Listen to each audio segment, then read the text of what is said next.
প্রায় 1000 কোটি টাকা সেখানে বরাদ্দ হয়েছে, সব লুটপাট হয়েছে। বিসমিল্লাহির রহমানির রহিম।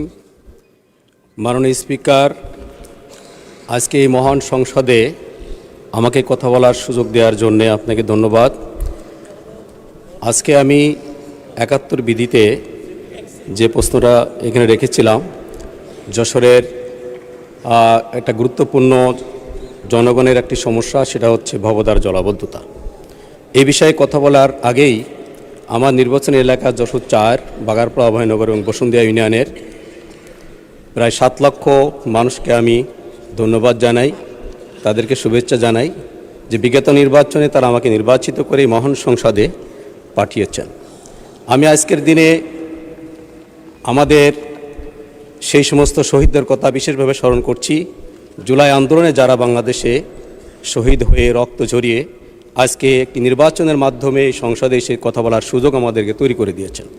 মাননীয় স্পিকার, আমার এলাকার যে সমস্যাটা সেটা ভবদার জলাবদ্ধতা।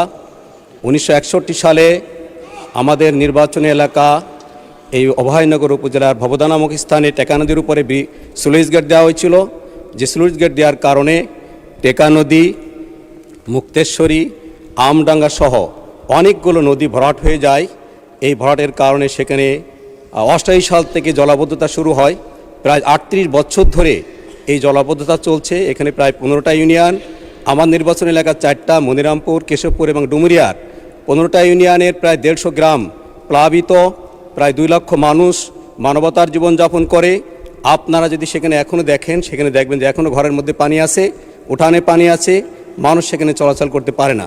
এই জলাবদ্ধতা দূর করবার জন্যে প্রায় 1000 কোটি টাকা সেখানে বরাদ্দ হয়েছে, সব লুটপাট হয়েছে। ইতিমধ্যে কিছু কাজ সেখানে চলছে, 136 কোটি টাকার নদী খনন কাজ চলছে। আমডাঙ্গার খাল খনন করতে পারলে